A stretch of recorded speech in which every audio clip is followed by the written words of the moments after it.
Hey everybody, how are you? This is Peter again for MLB Discussions. If you guys watch my last couple of videos, I am a diehard Diamondback fan, and I've been making videos on why the Diamondbacks are a really good team right now, and how Mike Hazen is, if not one of the best general managers in baseball, if not the best general manager, on how he's changing the game and approaching. Today I wanted to do something a little bit different besides talking just about the Diamondbacks. I wanted to talk about who's the winners and the losers so far in free agency. Now I know it's early because a couple of things definitely can happen with a lot of free agents still on the board, but I just up until now, let's talk about only a few teams, and we can go with the team that I usually hate the most, but I do respect the way they've been doing it lately, is the Yankees. The Yankees are definitely a winner so far. They got what they needed to get, and then they took away one of their main competition's probably best pitcher, because since Verlander's getting older, so they got their ace, which pushes everybody back. Paxton, Severino, it pushes them back, and now you're a beast. You got your guy who's going to pitch 125 pitches. He's going to strike out 10.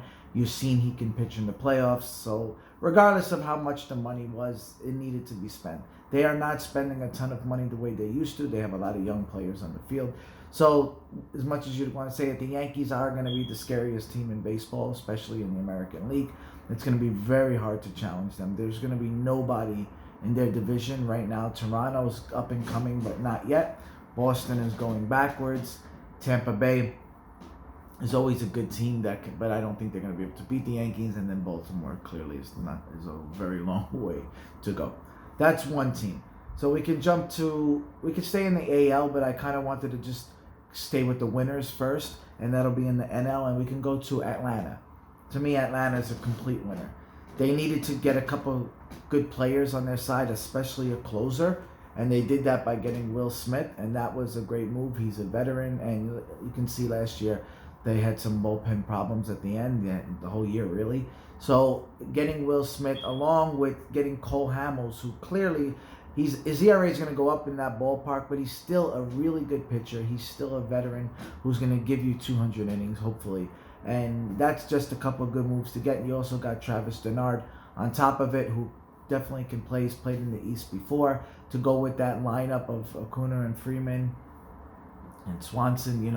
Albies, you have a lot of good players on that team. So that's going to be a really good team, the Braves. I honestly think they definitely can win the division over the Nationals. I think the Nationals just got hot at the right time. I think Scherzer and Strasburg were just...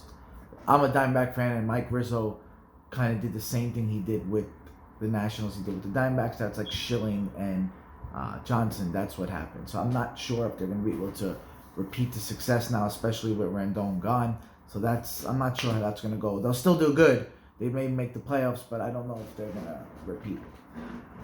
We'll go to Arizona, right? I'm a huge Diamondback fan. I've said this all the time, and we're not done. By getting Bumgarner, by getting Cole Calhoun, by getting Stephen Vogt, I'm sorry, I got my paper here that I wrote down, and by getting Junior Guerrera, by getting all those players and still have $16, $17 million to spend, and on top of that, you have a possibility of trading Robbie Ray for $10 million more.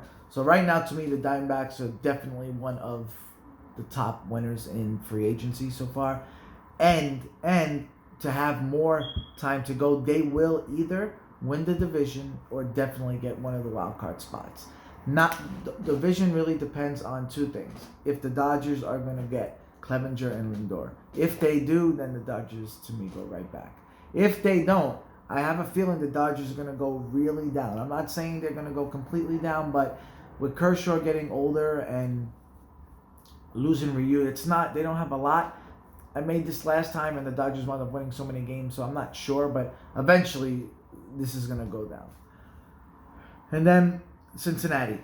Cincinnati is clearly a team that's looking to improve, and they are good. By getting Moustakas, that's adding to your second base position 35 home runs. That's going to put power in that lineup. That's going to really help, since Joey Votto is not as the same ball player as he used to be. So getting Moustakas is definitely going to change. And then you added Wade Miley, who I think is going to be a very good pitcher for them, because Castillo is a beast at the top of their lineup, that pitching staff, and Sonny Gray clearly looks like he found himself in Oakland, and he pitched terrific in Cincinnati, so the ballpark wasn't a problem. So having that and having Miley, whether he's third or fourth in the rotation, winning 12 to 14 games will help, and he eats up a lot of innings. So that's another thing, and they're still not done because I know they're trying to get Lindor. So whoever gets Lindor right now is definitely going to be a winner because that's the guy who is one of the most terrific baseball players that you can imagine at that position, and it's a very hard position to succeed, and he was doing that in Cleveland, so you can only imagine what he would do in Cincinnati in that ballpark. I wanted to go to the maybes because the maybes are a little bit different. The Chicago White Sox spent a ton of money this offseason, and I'm a little skeptical on how they spent their money. Now, it's one of those make or break things, right? So you got Grandal, who's in the 70s and 75 million or whatever it was, which is, he's a good catcher, he's a power hitting catcher, but to me, McCann was a really good catcher anyway. I don't think you needed to spend that much money on him.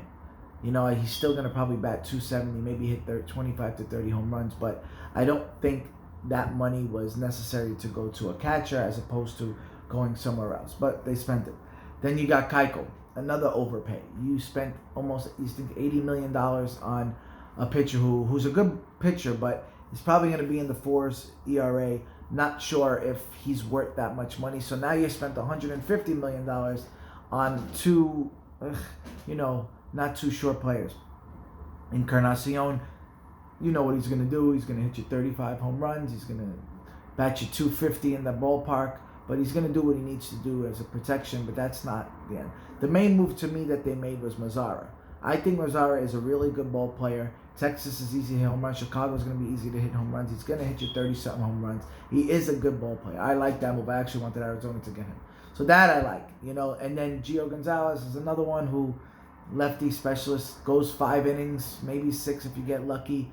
He's 1 year, not a bad deal, just to get. But I just think they needed more pitching. I don't see them still being that team. I know the division isn't as good, but to me, it's not doing it. Now, I could be wrong. Again, it's a maybe. They're different than they improve, but I still think they need to spend money in the pitching. To me, the losers, I may get crap for this, but I think the Angels are a big loser here. I think they're the biggest loser so far because now Rendon is a fantastic move. That's definitely needed, but what I've seen and what everybody knows is if you don't get pitching, again, same thing as the White Sox, you don't win. Look at the Nationals. The only reason they won was their pitching, right? Yeah, they can hit. Yeah, Kendrick was clutch, all that stuff, but you needed to go toe for toe with guys like Cole and Verlander and everything. You need to pitch to win. And the Angels did nothing. So, yeah, now they'll score 3-4 more runs and still give up this thing. Now, you got Bundy, which is okay if he turns his, if he's just getting older, if he starts to pitch the way he used to pitch, which is a big if, I don't see him changing anything. He's a number 4, number 5. And then Tehran is another guy. His ERA is going to go up. It's going to be around in the 4s. He's still a good pitcher. Nothing is consistent for them. They need pitching. So unless they're going out or they're making a trade anytime soon, the Angels are going to win more games because Rendon and Trout, that is a terrific, scary team with Ohtani. That's a really scary hitting team. But again, you need pitching. And then a team who I picked last year to go to the playoffs, which was a big guess, but it was Minnesota, which I was right. They haven't done anything. They lost Gibson, and now you haven't made a move. And clearly you got killed by the Yankees. If you made the playoffs again next year, if you meet them, it's going to happen. It's even worse. So not to say you're going to win the World Series, but you need pitching. And you need to protect. You need somebody else. So if they're going to go after Robbie Ray for the Diamondbacks, which I'll be happy to give away for them, but you needed to fix that. Berrios is a beast, but you can see, he was carrying the team.